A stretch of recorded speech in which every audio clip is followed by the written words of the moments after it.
tornadoes will occur.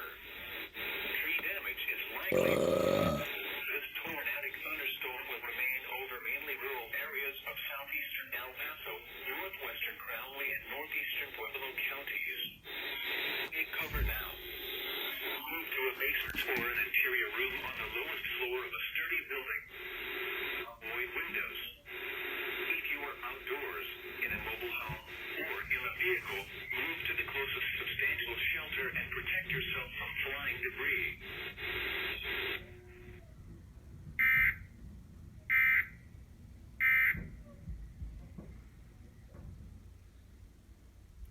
So right now there is a tornado warning right now, and this is for, I am up here, but I'm down here. So I am technically fine right now, but the siren just went off for some reason. Oh, be quiet. That thing is having issues right now, and I can't get that right.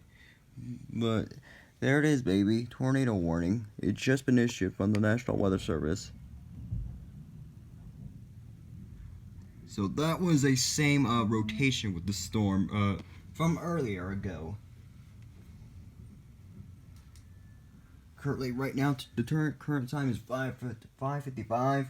The temperature is like 70 degrees, the dew points, and the relative humidity is 48%.